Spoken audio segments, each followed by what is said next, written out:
التي هي أقوم ويبشر المؤمنين. All praise is due to Allah, the most wise, the most aware, the most knowledgeable, and the most capable. Allah the Exalted stated, He promptly covers the light of the day with the darkness of the night, and has subjected the sun, the moon, and the stars to His command. To Him alone belong all creation and command.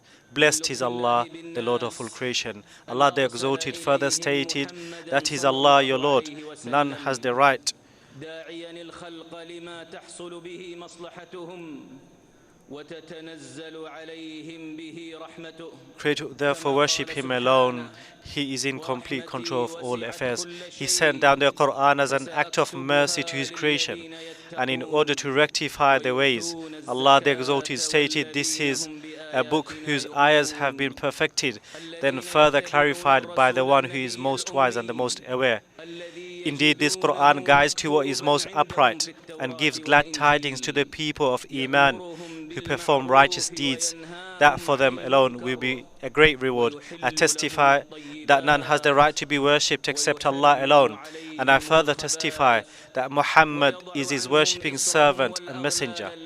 As an act of kindness to His creation, Allah sent Muhammad sallallahu alaihi wasallam to them as a caller to all that is beneficial and causes the mercy of Allah to descend upon them. In support of this, Allah stated, as for my mercy, it encompasses all things in this world. However, I will record my mercy in the hereafter for those who have taqwa, give zakah, and have iman in our signs. They are those who follow the messenger, the unlettered prophet, whose description they find written in the Torah and the Injil they possess. He instructs them to do what is right, forbids them from doing wrong, permits good lawful things for them, prohibits them from all that is detestable, and relieves them of the laws they were previously bound by. Therefore, it is only those who have iman in Him, honor Him, support Him, and follow the light sent down to Him, who are truly successful. Say, O mankind, I am Allah's messenger to all of you. To Him alone belongs the kingdom of the heavens and the earth. None has the right to be worshipped except He, who gives life and causes death. Therefore, have iman in Allah and His messenger, the unlettered prophet who has iman in Allah and His speech, and follow him so that you may be guided. Thus, may Allah's salah and salam be upon him, his family, his companion, and his followers. To proceed, Allah the Exalted stated, O mankind, observe taqwa of your Lord and fear a day when no parent can avail their child, or child can avail their parent in any way. The promise of Allah is undoubtedly true. Therefore, do not be deceived by the life of this world, and do not let shaitan deceive you regarding Allah. Indeed, whoever is from the people of taqwa is assured of a good ending and certain success in both this life and the hereafter. In support of this, Allah the Exalted stated, and Allah will deliver those who observe taqwa to their place of ultimate success. No evil will touch them, nor will they grieve. Allah the Exalted further stated, whoever observes taqwa of Allah, Allah will make a way out for them from every difficulty and grant them provision from where they never expected. Whoever puts their trust in Allah will find that He is sufficient. Whoever observes taqwa of Allah, Allah will grant them ease in their affairs. Whoever observes taqwa of Allah, He will pardon their sins and grant them an immense reward. One of the obligatory acts of taqwa is for the servant to single out the Lord in worship alone. This means not directing any act of worship to other than Him, the absolutely perfect. In support of this, Allah the Exalted stated, the command is only for Allah. He has commanded you to worship Him alone. That is the true upright religion, even though most people are unaware. Allah the Exalted further stated, O mankind, worship your Lord, who created you and those before you, so that you may attain taqwa. This is the meaning of the testimony of Tawheed, La ilaha illallah, which is the symbol of Islam and the cause of salvation. Allah the Exalted stated, and your deity is one deity. None has the right to be worshipped except Him, Ar-Rahman, Ar-Rahim. Allah the Exalted further stated, He is the one who forms you in the wombs however He wills. None has the right to be worshipped except Him, the Almighty and the Most Wise. Alongside the testimony of Tawheed is the testimony of messengership, that Muhammad is truly the messenger of Allah. In support of this, Allah the Exalted stated, Muhammad is not the father of any of your men. However, he is the messenger of Allah and the seal of the prophets. And Allah is always in complete knowledge of all things. These two testimonies form the first pillar of Islam. The second pillar of Islam is establishing the prayer. In support of this, Allah said, and establish the prayer as prescribed. For indeed, the prayer prevents immorality and wrongdoing. And the remembrance of Allah is greatest. Allah has complete knowledge of all what you do. The third pillar is giving zakah. As Allah stated, take a portion of the wealth for charity, which will cleanse and purify them of their sins and supplicate for them, as indeed your supplication is a source of mercy and tranquility for them. The fourth pillar is fasting the month of Ramadan. In support of this, the Exalted stated, the month of Ramadan is the one in which the Quran was sent down as guidance for mankind and as clear evidences that show the correct path and distinguish between right and wrong. Therefore, whoever witnesses the month among you must fast it. The fifth and final pillar is to perform Hajj to the sacred house of Allah for those who are able to find the means. In support of this, Allah said, and proclaim Hajj to mankind. When you do so, they will come to you on foot and on every lean camel, coming from every distant route. They will come so that they may witness things of benefit to them. In confirmation of this, the Prophet ﷺ stated, Islam is to testify that none has the right to be worshipped except Allah, and that Muhammad is the messenger of Allah, to establish the prayer, give zakah, fast the month of Ramadan, and to perform Hajj to the sacred house, if you are able to find the means. Iman is to have Iman in Allah, His angels, His books, His messengers, the final day, and to have Iman in Allah's decree, both the good and the bad of it. Ihsan is to worship Allah as if you can see Him, and although you cannot see Him, He can certainly see you. O people of Iman, this is the religion and legislation of Allah which He is pleased with for His creation. Through it, He has bestowed His mercy upon them by legislating that which brings them all forms of goodness and benefits, whilst averting from them all forms of harm and evil. For this reason, the following ayah was revealed to the Prophet, may Allah's salah and salam be upon him, on the day of Arafat. Today, I have perfected for you your religion, completed my favor upon you, and I am pleased with Islam as a religion of you. Allah describes His Prophet, may Allah's salah and salam be upon him, with His statement, and we have not sent you, O Muhammad, except as a mercy to the creation. From these clear principles, the blessed Sharia has come to attain benefits and maximize them, whilst preventing harm and minimizing them. It has determined that preventing harm takes precedence over attaining benefits. Additionally, it has come to achieve the highest benefits, even if it means foregoing lesser ones, and to commit the lesser of two evils to avoid the greater one. When faced with a conflict, the higher benefit is chosen and the lesser harm is preferred. The Sharia has also emphasized that harm should be eliminated without causing further harm. As in the hadith, there should be neither harm nor inflicting harm in return. Hence, harm should be avoided as much as possible. To this end, the Sharia has enjoined everything that leads to growth and a prosperous life, and it has prohibited inflicting harm upon others. It commands justice, virtuous morals, being dutiful to one's parents, maintaining family ties, truthfulness in speech, and protecting rights by handing it over to the rightful owners. It also mandates fulfilling trusts, honoring contracts and covenants, and obedience to those in authority. In support of this, Allah the Exalted stated, indeed Allah commands justice, good conduct, and giving to relatives, and forbids immorality, bad conduct, and oppression. He admonishes you that perhaps you will be reminded, and fulfill the covenant of Allah when you have taken it, and do not break oaths after the confirmation while you have made Allah a witness over you. Indeed, Allah knows what you do. He, the absolutely perfect, further stated, indeed, Allah commands you to render trust to whom they are due, And when you judge between people, to judge with justice. Excellent is that which Allah instructs you. Indeed, Allah is ever hearing and seeing. O you have Iman, obey Allah and obey the Messenger and those in authority among you. And if you disagree over anything, refer it to Allah and the Messenger. If you should have Iman in Allah and the last day, that is the best way and the best in result.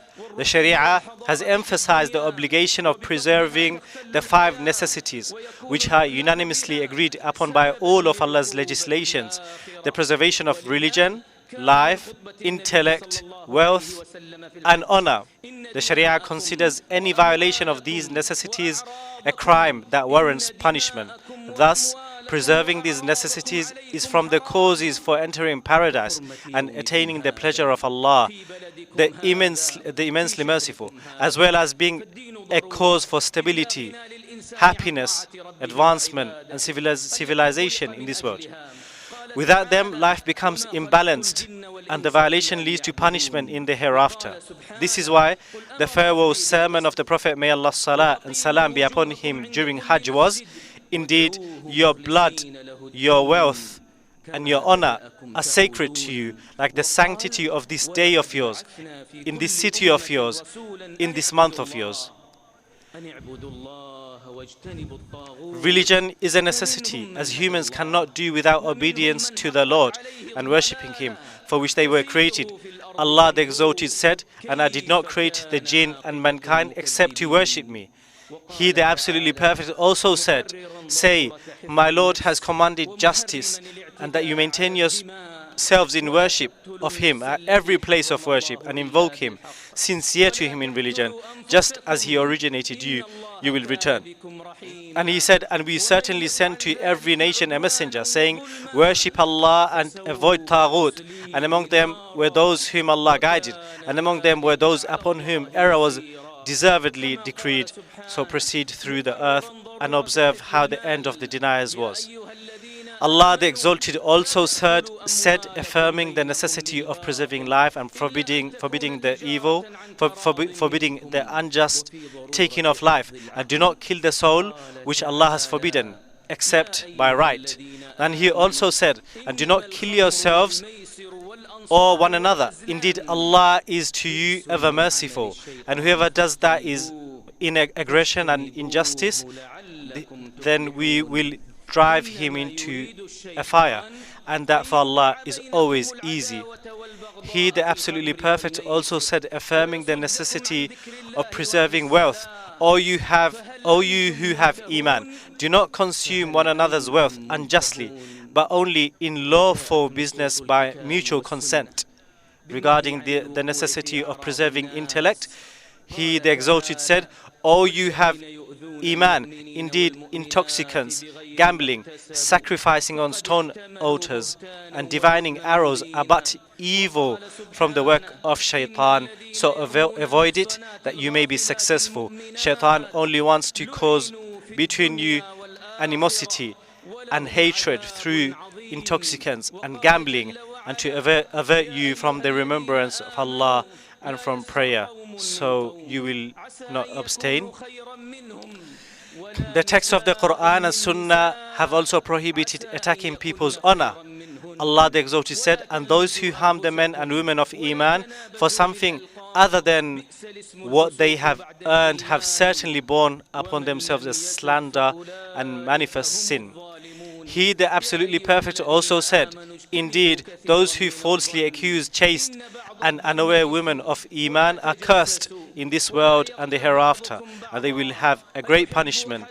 He, the Majestic and Exalted, further stated, "O you have Iman, do not let a people ridicule another people, perhaps they may be better than them, nor let women ridicule other women, perhaps they may be better than them, and do not insult one another, and do not call each other by offensive nicknames. Wretched is the name of disobedience after one's Iman, and whoever does not repent, then it is those who are the wrongdoers. O you have Iman, avoid much negative assumption. Indeed, some assumption is sin. And do not spy or backbite on one another. would one of you like to eat the flesh of his brother when dead? You would detest it and observe taqwa of Allah. Indeed, Allah is ever accepting of repentance and ever merciful. That which complements this is that means that have the same rulings as the goals. That which is necessary to complete a command is itself commanded with, and that which is necessary to fulfill an obligation is self-obligatory. Therefore, whatever means lead to the preservation of the objectives of Islam are themselves commanded with Islam. Since the objective and necessary benefits cannot be achieved except by causes and paths leading to them, their paths and causes follow them in their rulings. Therefore, every person of Iman must strive to protect the 5 necessities that lead to the well-being of creation, the stability of life, the spread of security, and enable them to achieve their religious and worldly interests. One must also cooperate with others in this, seeking to draw closer to Allah by doing so and hoping for His reward in the hereafter. Every Muslim should prevent wrongdoers from attempting to influence the objectives of Islam in protecting these necessities. We all have a responsibility towards this, each according to their responsibility, work and position. We must all nurture our souls, and in particular the souls of the younger generation, to respect these necessities.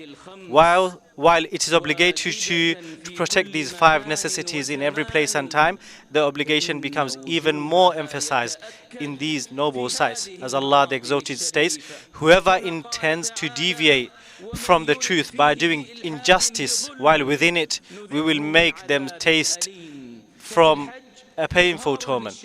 During Hajj, there is a manifestation of the rites of worship that are defining marks of Allah's religion, as well sincerity in worshipping Allah. It is not a place for political slogans or partisanship. It is incumbent upon pilgrims to adhere to the regulations and instructions that ensure the safe and tranquil performance of their rites and defining marks of Hajj. Hajj pilgrims to Allah's sacred house. You are in Arafat, in a grand position where Allah boasts of you to His angels. This is an honorable place and a virtuous time where good deeds are multiplied, sins are forgiven, and ranks are elevated. Show Allah your adherence to Sunnah. Emulate the noble Prophet, may Allah's salah and salam be upon him, who delivered a sermon at this very site, then ordered Bilal to call the adhan and give the iqamah. The Prophet ﷺ prayed 2 rak'ats of dhuhr. Then Bilal gave the iqamah, and the Prophet, may Allah's salah and salam be upon him, prayed 2 rak'ats of asr, combining and shortening the 2 prayers. He then remained on his camel, remembering Allah and supplicating Him until the sunset. After that, he went to Muzdalifah, advising his companions to observe tranquility, dignity, and gentleness. He prayed 3 rak'ats of Maghrib and 2 rak'ats of Isha, combined at Muzdalifah, and slept there until he got up to pray Fajr. He then supplicated until the sky became bright and headed towards Mina, where he threw 7 pebbles at Jamarat al-Aqaba, offered his sacrifice, shaved his head, performed Tawaf al-Ifada around the Kaaba, and then returned to Mina. He remained in Mina during the days of Tashriq, frequently remembering Allah by saying Allahu Akbar, Alhamdulillah, and La ilaha illallah. He stoned the 3 Jamarat with pebbles every day after Zawal, and supplicated after stoning the small and middle Jamarat. He gave concessions for those with valid excuses so that they would not have to spend their nights in Mina. The sunnah of Messenger of Allah, may Allah's salah and salam be upon him, is to stay in Mina until the 13th of Dhul Hijjah, and it is preferable to do so. However, he permitted leaving early on the 12th. When he, may Allah's salah and salam be upon him, completed his Hajj intending to travel, he performed tawaf around the noble Kaaba. Hajj pilgrims to Allah's sacred house.